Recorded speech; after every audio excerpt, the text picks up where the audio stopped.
नमस्कार, मैं हूं निरंजन कुमार। DWN न्यूज में आप सभी का स्वागत है।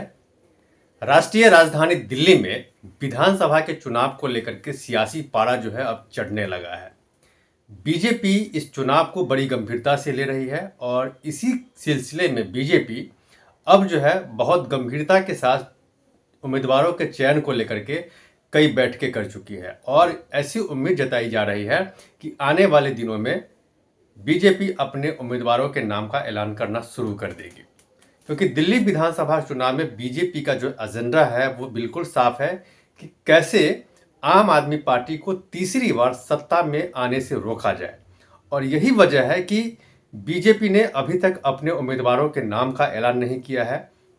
हालांकि किस सीट पर कौन से उम्मीदवार को वो टिकट देगी, इसको लेकर के मंथन लगातार चल रहा है और उम्मीदवारी के लिए बहुत सारे एप्लीकेशंस आए हैं और उस एप्लीकेशंस में से बीजेपी ने अभी तक जो है हर सीट पर से 2 से 3 उम्मीदवारों के नाम को जो है वो अभी अपने पास रखा है रिजर्व करके कि किन्हें टिकट देना है इसमें से।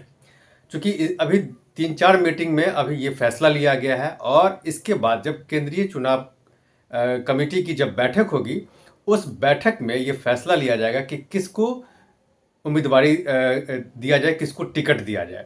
और ये जो है बैठक आज पूरी संभावना है कि आज शाम तक जो है दिल्ली में केंद्रीय चुनाव समिति की बैठक होगी और उसमें जो है ये फैसला लिया जाएगा कि किसे टिकट दिया जाए, क्योंकि बीजेपी बड़ी ही मजबूती के साथ एक एजेंडे के साथ चल रही है।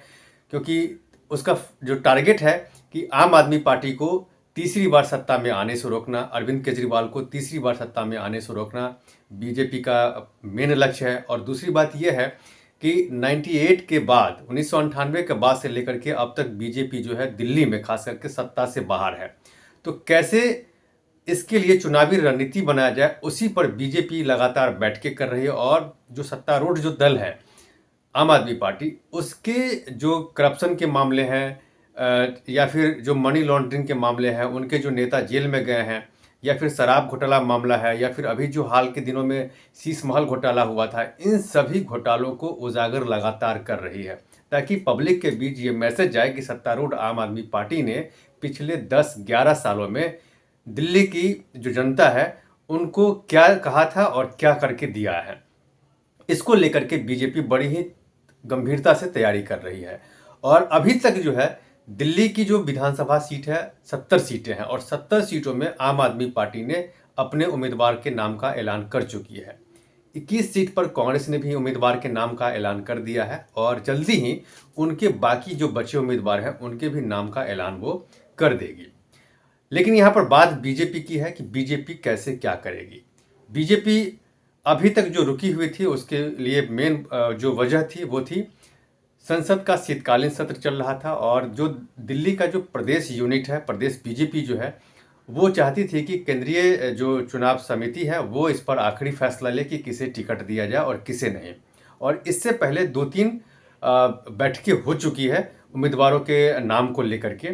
अब जो है आज ये संभावना है कि केंद्रीय चुनाव समिति की बैठक होगी और इस बैठक में हो सकता है कि नामों पर सहमति बने कि किसे कहां से चुनाव लड़ाया जाए। और इसके साथ साथ एक और भी जो अहम बात है वो ये है कि बीजेपी मध्य प्रदेश में लाडली बहन योजना की शुरुआत की थी, जिसके कारण वो सत्ता में लगातार लौटी। यही वजह थी कि मध्य प्रदेश में भी इस योजना से उनको काफ़ी लाभ मिला और वहाँ भी बीजेपी सत्ता में वापसी की।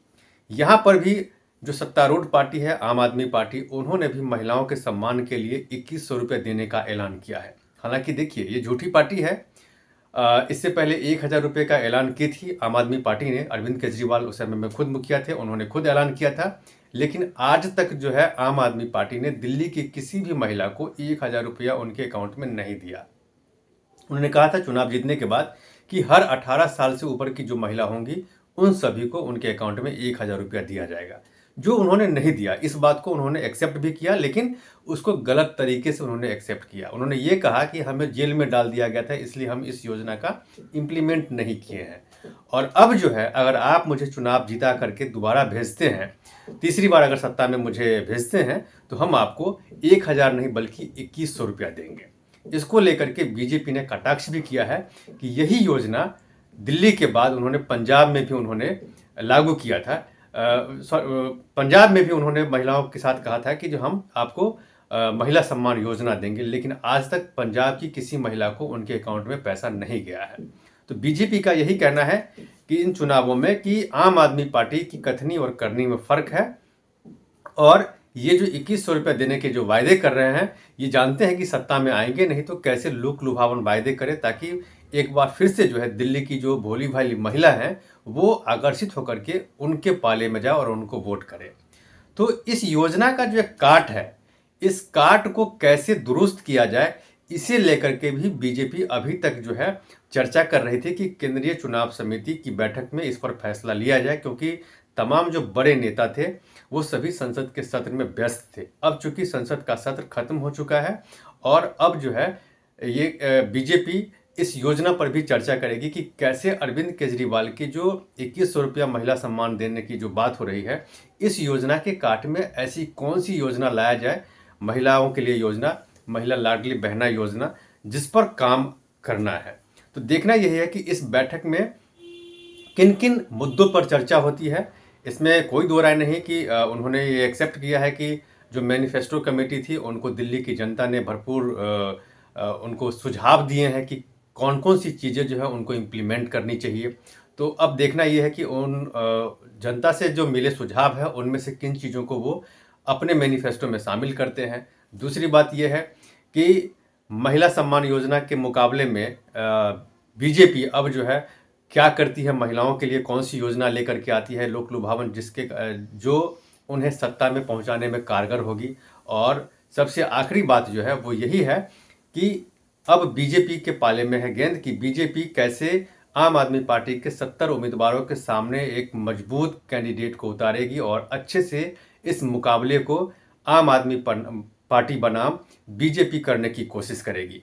क्योंकि अभी तक कांग्रेस ने जो 21 उम्मीदवारों के नाम जो ऐलान किए हैं उसमें उन्होंने युवा, महिला और जो अनुभवी नेता हैं, खास करके जो दिल्ली में शीला दीक्षित की सरकार में जो मंत्री रहे हैं या फिर उस समय जो सांसद रहे थे, उन लोगों को टिकट दे करके ये मैसेज दिया है कि मजबूती के साथ इस बार कांग्रेस भी चुनाव लड़ेगी। तो यहाँ पर अब बीजेपी के पाले में है और बीजेपी के पास क्या है कि अब पूरा समय ही समय है कि कैसे और कितनी जल्दी बीजेपी दिल्ली विधानसभा चुनाव के लिए अपने 70 उम्मीदवारों के नाम का ऐलान करेगी। उसमें उनको ये भी ख्याल रखना है कि महिला, युवा, SC ST वर्ग के लोग, OBC वर्ग के लोग, इसके साथ साथ अनुभवी नेता जो चुनाव जीतने में दमखम रखते हो, इन सभी लोगों का सामंजस्य कैसे बिठा करके उम्मीदवार का नाम ऐलान करती है, उस पर मेरी नज़र बनी हुई है। और आप जो है दिल्ली विधानसभा चुनाव से संबंधित किसी भी खबर के लिए मेरे इस चैनल को सब्सक्राइब कीजिए। तब तक के लिए धन्यवाद।